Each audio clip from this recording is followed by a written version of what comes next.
Welcome to the Lean Podcast, where empowerment and alignment come together.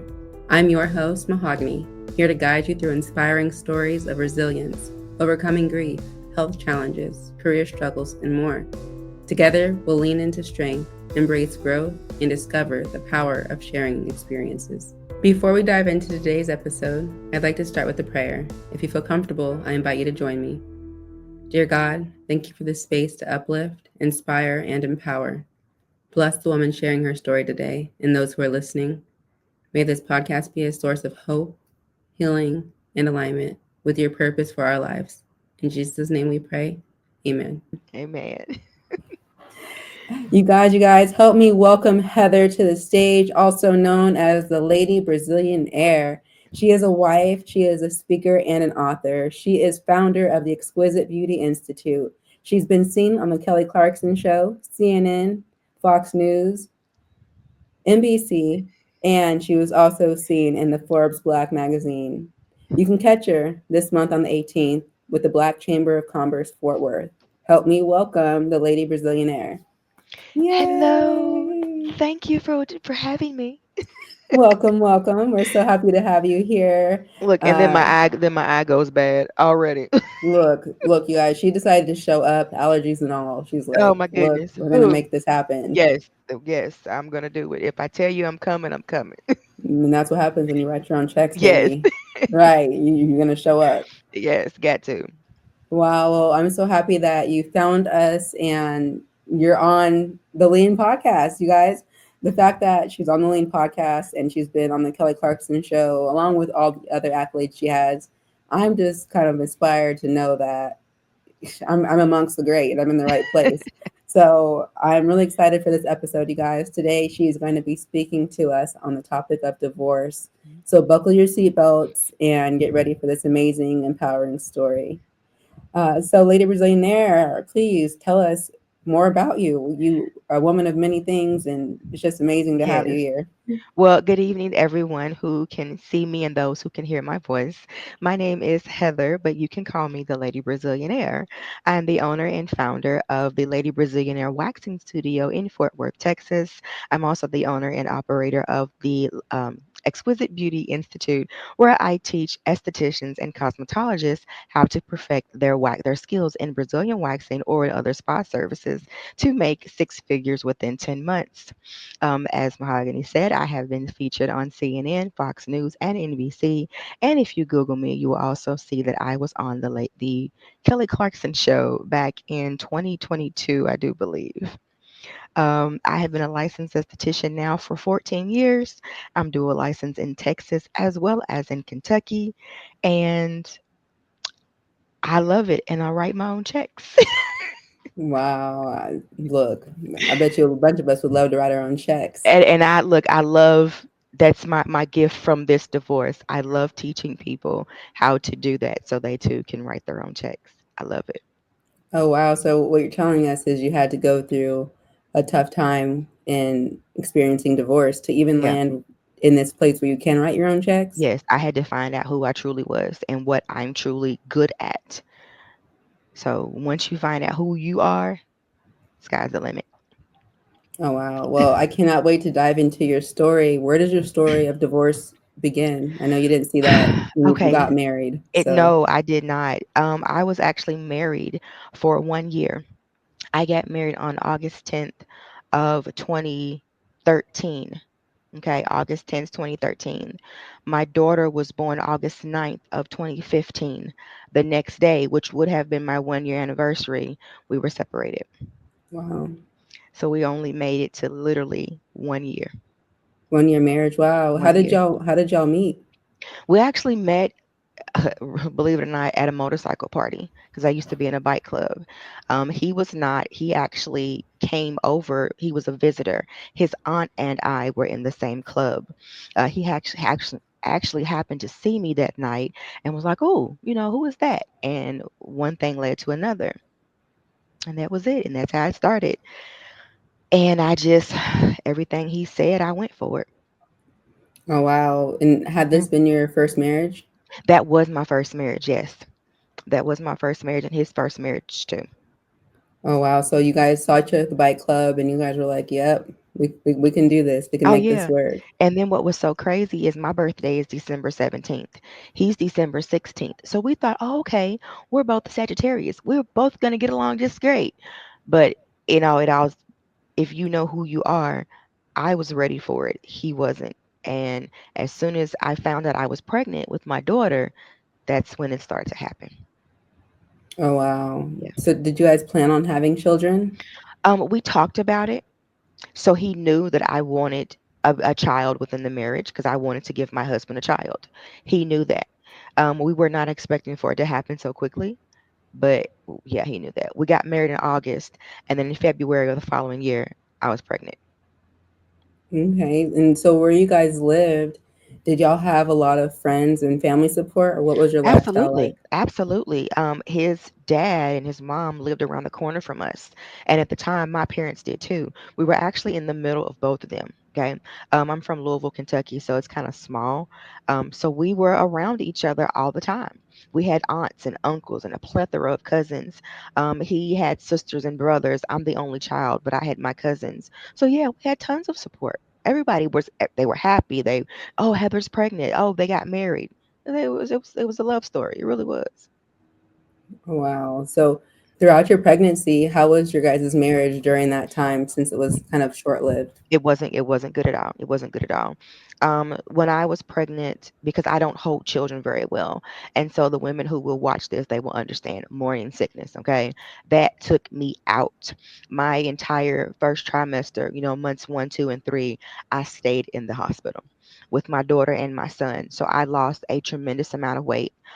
They've had me on IV fluids 24/7. That's just how bad it was. During that time of me going through my morning sickness, he was in and out, in and out. And I remember asking him, why are you leaving me by myself? And he would tell me, I can't take this. I didn't sign up for this. And I'm like, but I'm your wife, and this is sickness through health, everything, rich, rich to poor and everything. And his exact words to me, still this day, 11 years later, I didn't sign up for that. And so I was left alone a lot during my second pregnancy with my daughter. Wow, so that had to be a lonely time, It was. especially It being was. newlywed It and was. supposed to be in that honeymoon phase or Right. whatever. Right.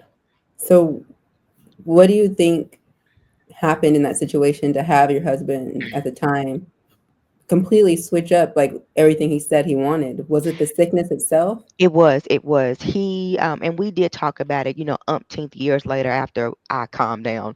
Mhm. But no, he admitted to me, he said, Heather, it was too much. He said, you were so sick. He said, and I was afraid. I didn't know how to take care of you. I didn't know what to do.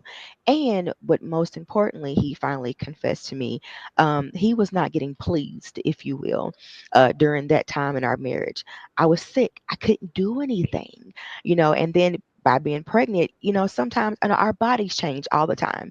And sometimes doing certain activities, if you will, were very uncomfortable. It hurt. So at the time, I was no good to him or myself or anybody for anything. Working, running my business, taking care of my son who was like 5 at the time. That was even hard. And he confessed, he said, Heather, I wanted what I wanted, and you couldn't give me what I wanted. So I went elsewhere and got it.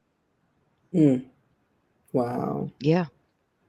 That's so during that time, did you have a business already?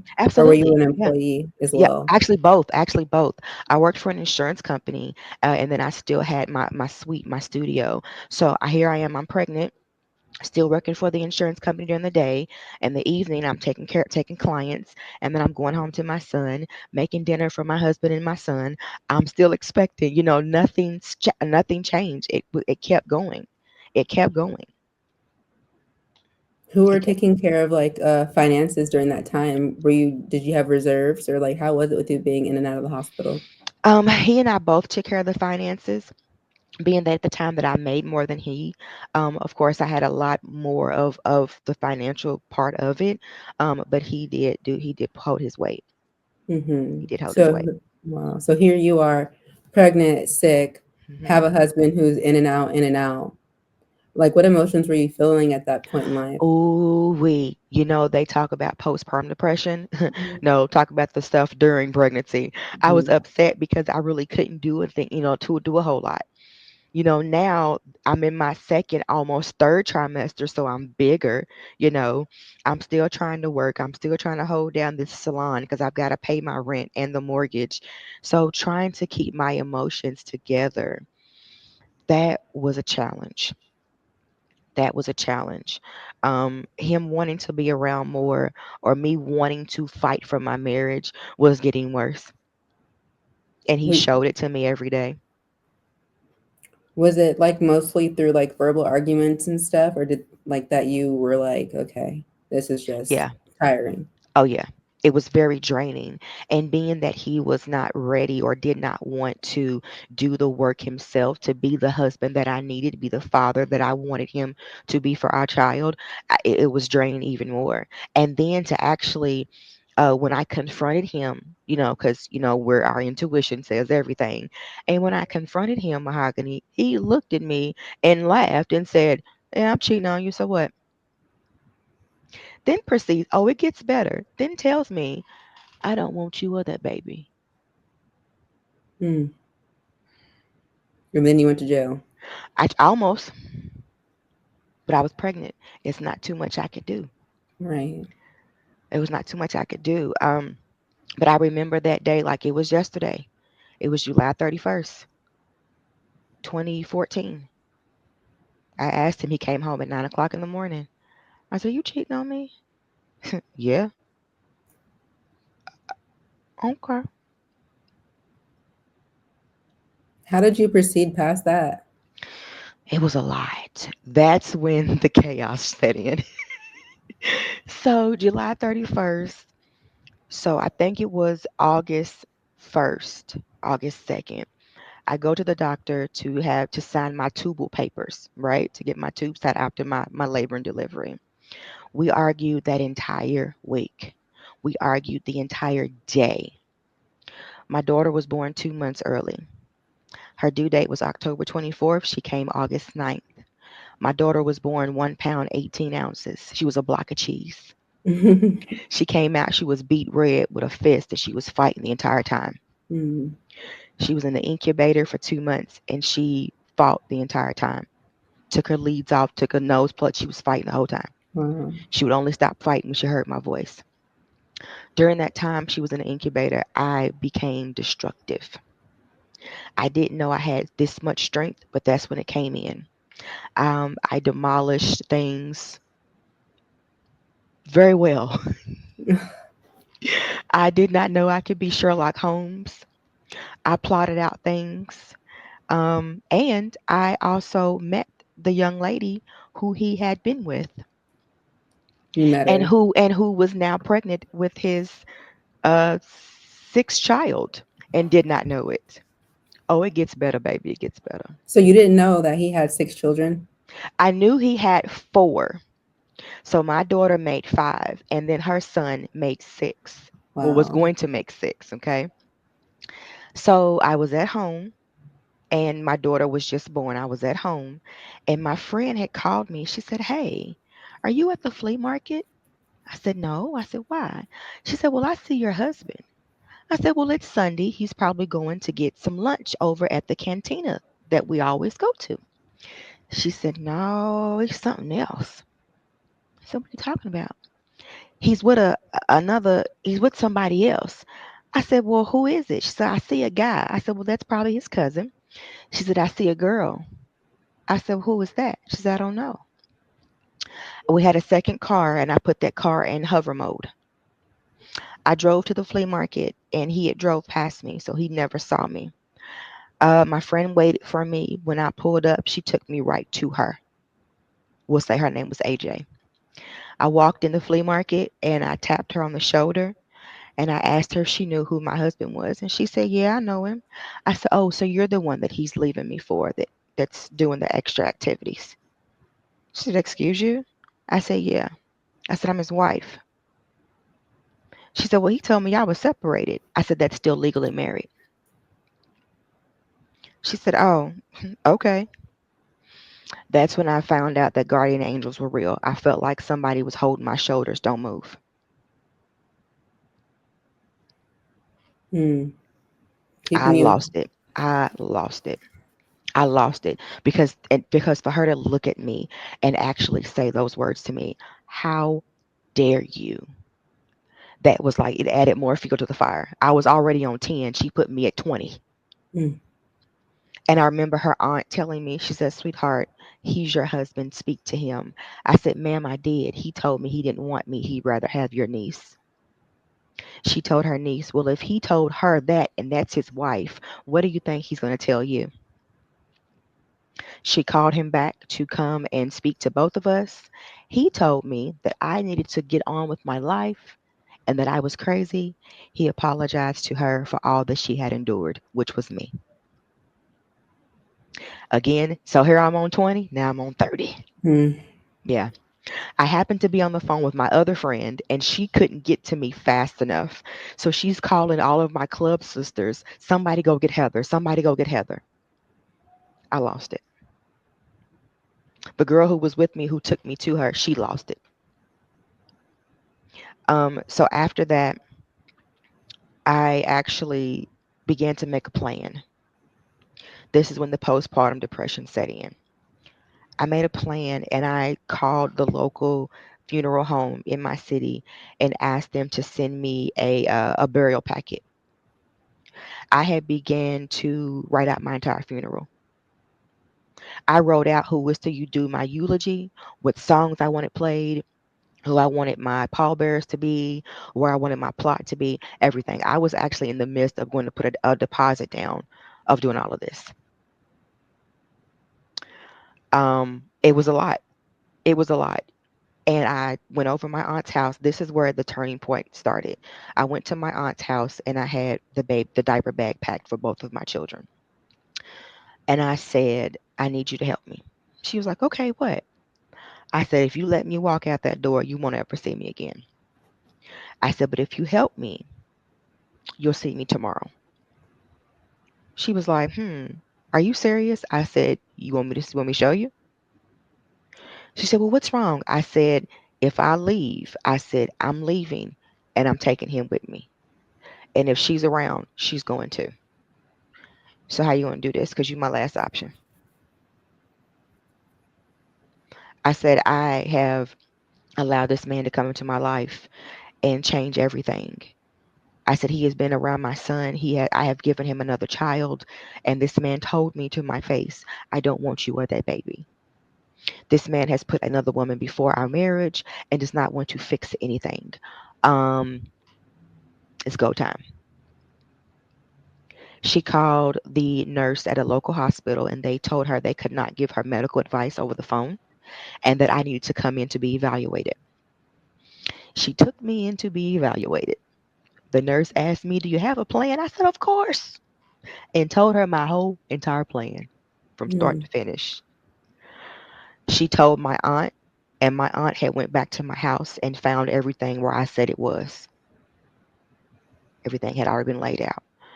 And she said, "I can't let you leave." I said, "Huh?" "It's Friday. I got to go to work on Monday."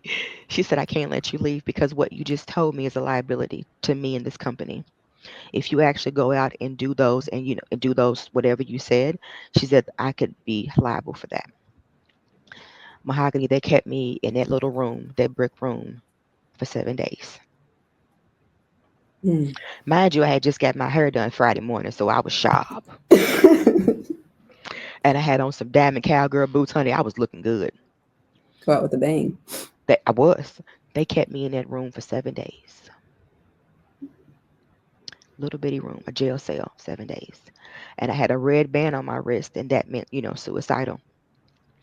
And I remember when I got checked in, one of the workers said, "You too pretty to be in here. Why are you in here?"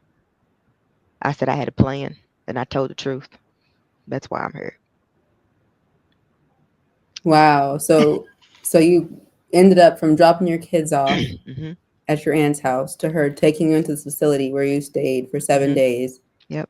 What were you thinking when you were telling your plan, did you think they'd be like, "Yeah, go get him. Yeah, that's good," or You like, know what what? were you thinking at that? If you're thinking even straight at that point. You know what? Actually, I was just doing what I was taught, and that was just tell the truth. And I figured in my mind, if I told the truth, somebody would finally hear me and somebody would make me feel better. I kept saying, I'm screaming, but nobody hears me. And in my mind, I kept thinking, if I tell her, she'll stop the screaming. That was really it. I really did not think that they would keep me for 7 days. And I remember my aunt at the time had called my mother. And, that's one of the calls that a mother does not ever want to get at midnight about your child being, in a hospital or being locked up. That's one of the calls that you don't want to get, right? She called my mother at 12:30. She said, Michelle, I got Heather. She was like, got Heather where? She said, we're in a hospital. She said, hospital? What happened? What's going on? And she just started breaking down, just crying. She was like, wait, something's not, what's wrong? And I'm in the back screaming and throwing stuff in the room. I tore up the whole library because that woman told me I couldn't leave. And I'm like, I have children. I've got to get to my kids. Who's going to take care of my kids? And I lost it. I lost it. And I just kept saying, Mama, I'm sorry. Mama, I'm sorry. I'm sorry. And she said, Heather, you're not the first person to go through this. If you would have told me, I would have helped you, get help or something. But because I kept it to myself, I lost it. So you said you believe that the reason why you really lost it was because you weren't being heard. Yeah, I was. To me, I wasn't being heard. I had this smile on my face, and people saw me going to work. Still doing what mothers do. Had a brand new baby, and nobody really knew what was going on because I kept it to myself. I held it. The only people that really knew was my friend who saw him personally.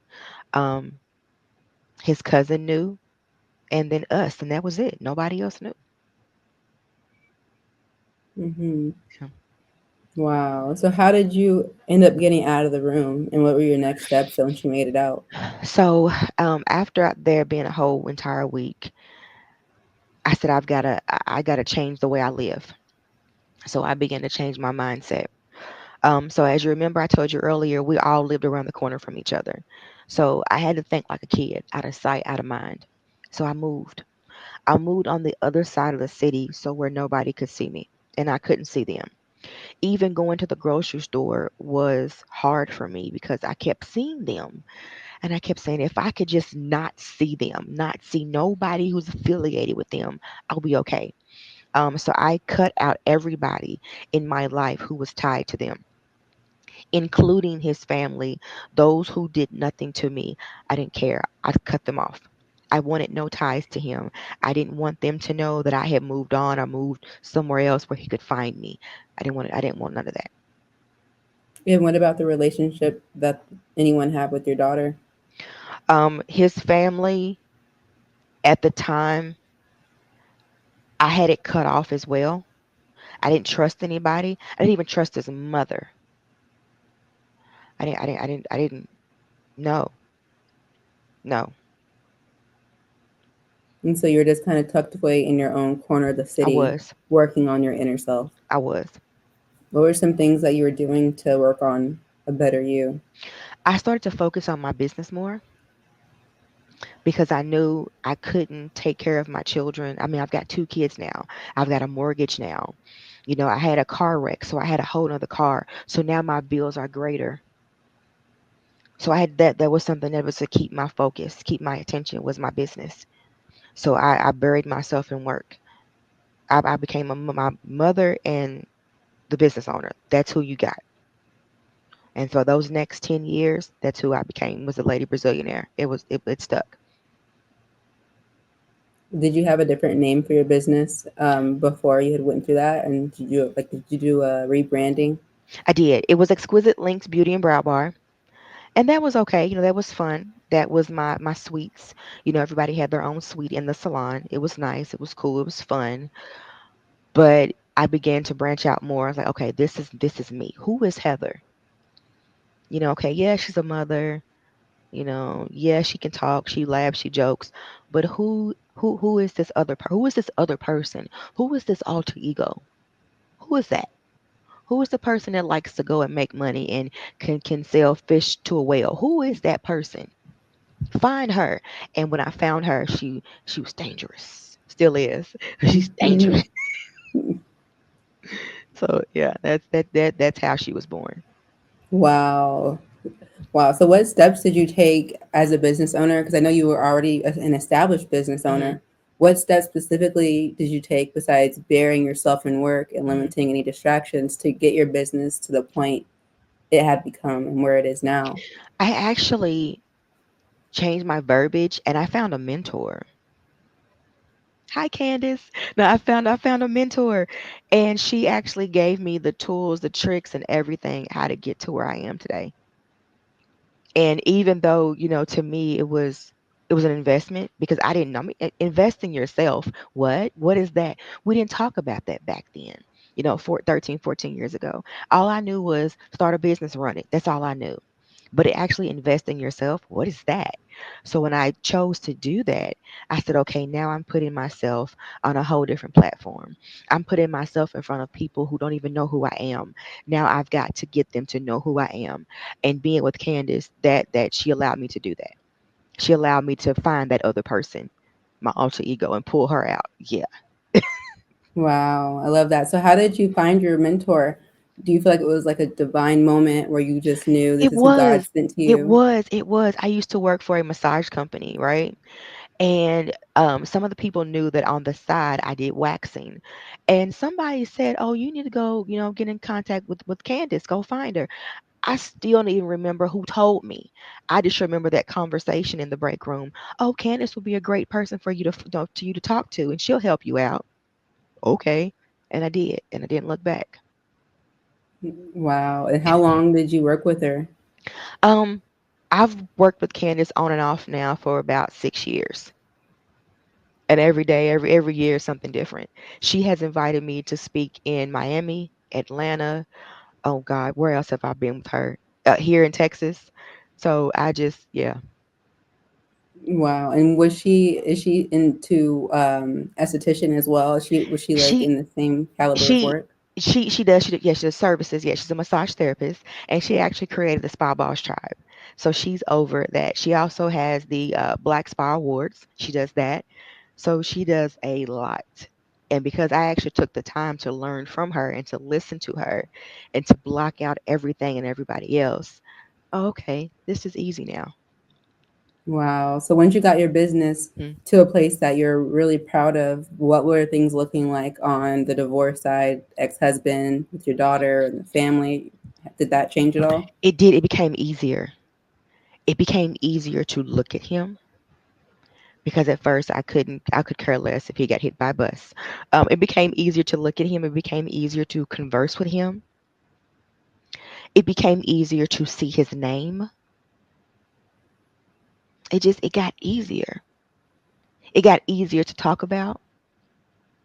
It got easier to laugh about. So Now you were laughing about those 7 days in the yeah, hospital.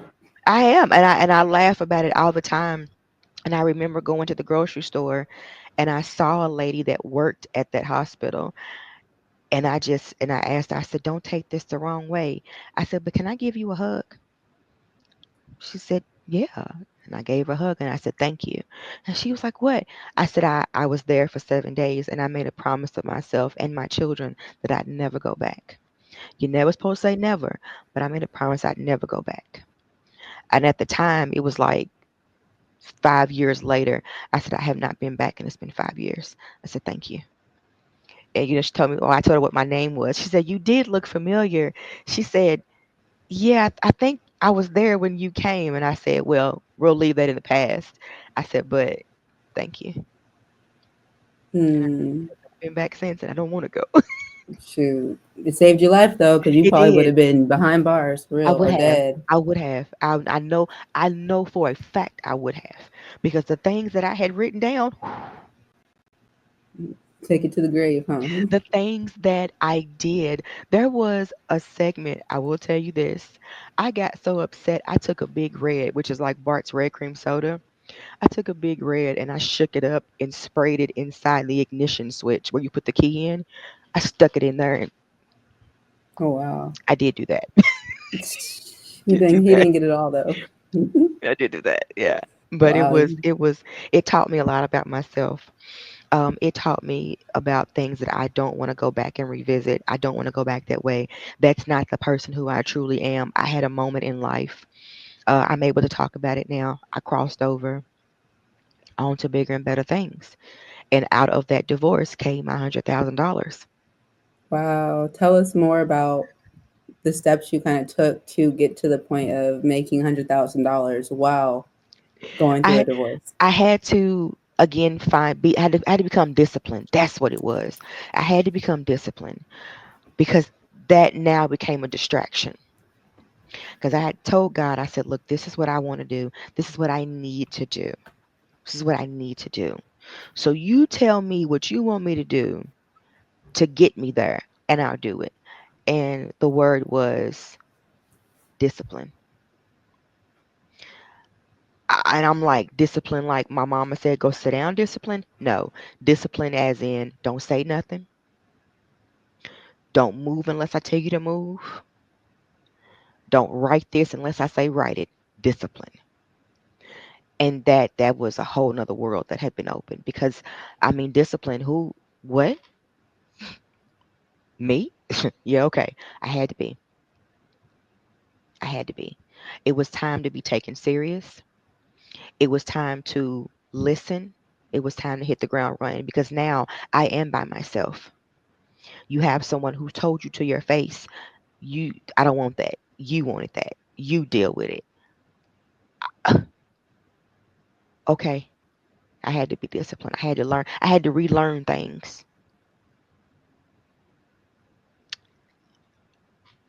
Wow. Wow, wow. So what steps would someone take if they're at that point where Mhm. you're about to take a nigga out, for lack of Yeah. better words? Yeah. Yeah. I just I had to block everybody out, everything out. In order to make the spirit's voice become clearer, and in order for me to see everything, I had to block everything out. Everybody. I had to. I had to. Which it is almost like what I'm doing now with my projects. Like I have to block certain things and certain people out, certain ways, temptations. I can't. No, I got it. I'm disciplined. So how does one become disciplined if they never were before? You have to want it, and not just being disciplined. Excuse me, but being obedient. You gotta want it. And when I say mahogany, this is what I want. Now I have to show you, truly show you that this is what I want. Because I can tell you all day long, I want it. Oh, I want that ice cream. But if I never get up and actually go get it, I truly don't want it. So I have to mean it and I have to show you that I want it. So when I started to show people that I wanted to be free and that I wanted to write my own checks, I had to put myself in that position, which means getting rid of some people or moving away from some people, getting away from certain things. I was in a bike club. I had to put my colors down. I had to do all of that. Wow. So if someone said blank and business don't mix, what is that blank? Blank and business don't mix. Pleasure. Mm, Pleasure. Just because you like it don't mean it's good for business. I don't like everything in my business, but guess what? It makes me money. It keeps the business open. It keeps the brand going. It keeps the brand growing. I can't mix it. And not all money is good money. You know how many opportunities I've passed because the spirit said that ain't where I want you to go. I told you be disciplined and obedient. I'm gonna get you to where you want to go. I was on a Kelly Clarkson show. If I was not obedient and if I was not disciplined, that would mm-mm, wow. That's so true. Pleasure and business don't mix, y'all. mm-mm. but that business can get you the pleasure if you stay focused Absolutely, enough. absolutely. I have been blessed and grateful enough that I have been in business, have done very well. I've taken my children on trips. Me and now I'm remarried. Me and my husband just bought a condo. We've bought a car. Like it's a lot of things now because I've chosen to be obedient and being disciplined, and because I've chosen to live my life like that. Now my second husband, like I told you, I asked him questions. I put him on a 2-day interview. Where do you sit in your life? Are you healed? What issues do you have? Are you willing to talk about them? Are you willing to fix them? What's your 5-year goal, 2-year goal, 10-year goal? Yeah, things completely different now. And did you court your first husband Absolutely. that hard to where you're asking those same questions? Absolutely. And what I did with him, I never told him what I wanted or what I was looking for because I didn't want him, I was afraid rather that he was going to be something else. So I asked him questions.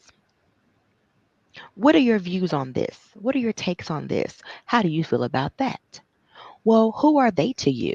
And whatever answers that he gave me, if they did not line up to where I was in my life at that time, it was a no go. And I told him I had dated a lot of men and I asked them the same question and he won. He won. He won. I love that so much. He won.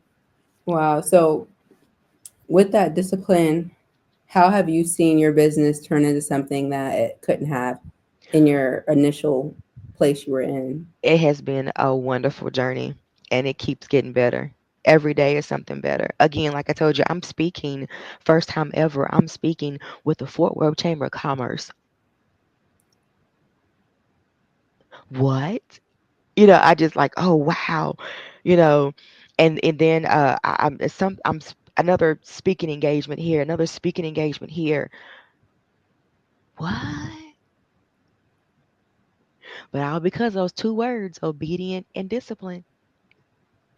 Okay. If I did not choose those, if I didn't choose to say, okay, here I am, I'd still be stuck. I know I would. I know it. I have no fact, no doubt in my mind. I know it. I'd still be stuck. Hmm. Wow. So, what would you say to the comment that you shouldn't hustle in your business? You should align with the things that are for you and it won't seem like a grind. Do you believe that's true or is it like a little bit of both or what are your beliefs? There is some truth to that statement. However, it's a little bit of both. When you're first starting out in your business, you don't know which way to go. So you do whatever. You take whatever you okay, here, I'm a client, and but you learn things along the way. And when you learn those things, you make adjustments. And then you begin to look at things differently. When I first started, I was doing eyelash extensions, mahogany for $10 a piece. Wow, that's cheap, baby. Y'all know that's cheap nowadays. I'm doing, again, this is 13, 14 years ago. I'm doing cluster lashes, if you will, for $10 a person. So I'm killing myself pretty much. But because I didn't know how to market myself, I didn't know I just knew I needed money because I have a son to feed and booth rent to pay. It's all I knew. But when I began to get out through my business and meet other people, my mentor, and talk to people who had been in the industry longer than I could possibly imagine, when I began to get on their platforms, I began to see things differently and I started to apply their stuff, their ways to my business. Let me see if this works. Let me say what she said, see if that worked. And it did. Cool. So my outlook on my clientele changed, my market changed. Hmm, Yeah. that's key right there. That's when you hit the jackpot Oh, when you have that absolutely. clientele switch. Yeah. When I actually found when I began to do research and to study and read, which a lot of people don't want to read no more. You got to read. You have got to pick up a book. I have been on is it USPS, and I have done demographic work. People that you would normally hire stuff to do, I did it on my own. I have Mm-hmm. ADHD and I have a whole list of things that I could do to keep me occupied, okay? And demographic work, finding your market was one of them. So it just, you got to do your research. If you want better, you got to do research. Yeah, that's so good. Yeah. Wow, wow, wow. See, y'all blow my mind tonight. I was gonna call out sick today, y'all, Mm-mm. but I've been getting gyms left and Even right. even even when you're sick, if you can't physically touch a person, you should be able to do something in your business where you can still make money. I'm sick, I got the flu, my body aches, but guess what? My eBay won't stop jumping. My eBay won't stop jumping. Yeah, I love it. Yeah. So, what would you say to someone who is wanting to rebrand themselves and take their business on a whole different roller coaster ride than the one they're currently on? How would they do that? Do it because I did it. I had to, but do it. And this is the best journey I've actually been on. I'm a geek. I love it. There's because it allowed me to do research. It allowed me to again understand me, understand what I truly wanted to get out of my brand, where I wanted to go in my brand. So I say do it. And I took a year off, but during that year I was able to do my research and to figure out what I truly am called to do. Yes, I'm called to help people, but there's other ways that I can help do them, and especially in the beauty industry. So that's teaching people how to make that 6 and 7 figure mark, working smarter, not harder, if you will. Yeah, working smarter, not harder, especially in a situation where you're a parent or a mother, especially a mother Right, as well. So, how right. would you advise women who have the young ones and they are just trying to figure out how to not completely neglect your little ones?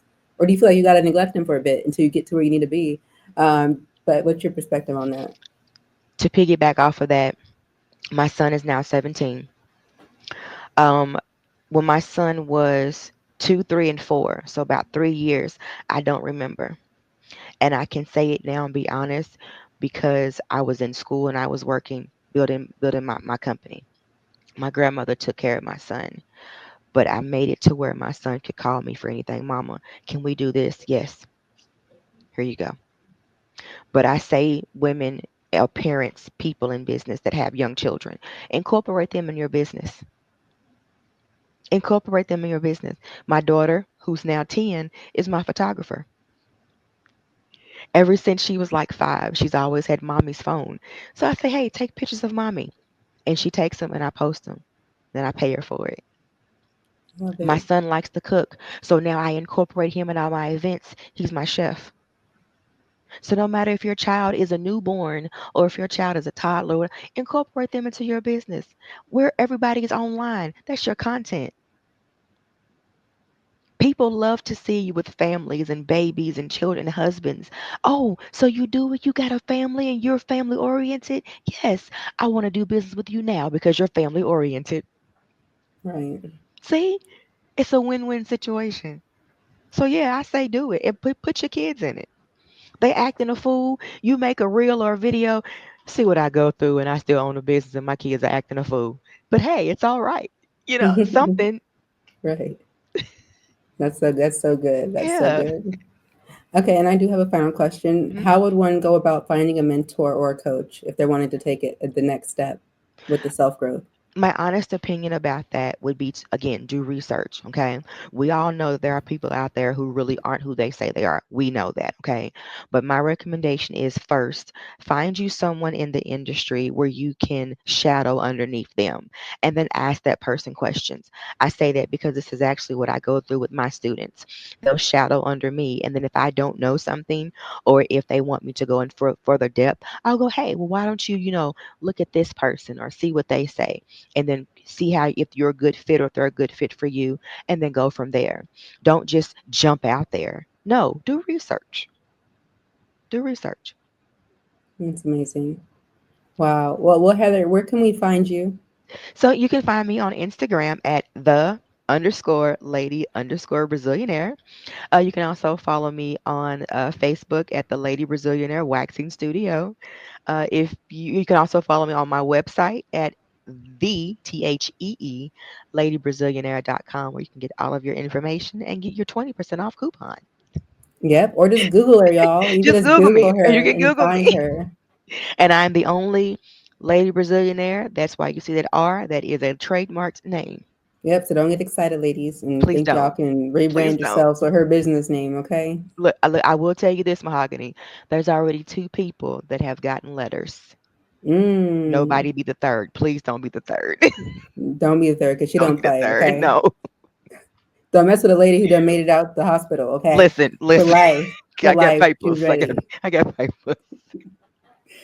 Wow. Well, Lady Brazilianaire, the Lady Brazilianaire, I really appreciate you taking time to get onto the Lean podcast. You know, I'm going to claim it. This is a big podcast, y'all. Make sure y'all tap into the Lean podcast. I got big time speakers coming on from big places. So Yes. make sure you guys don't miss an episode. I Yes. am going to include all the ways you can find the Lady Brazilianaire in the show notes. So please be sure to check that out.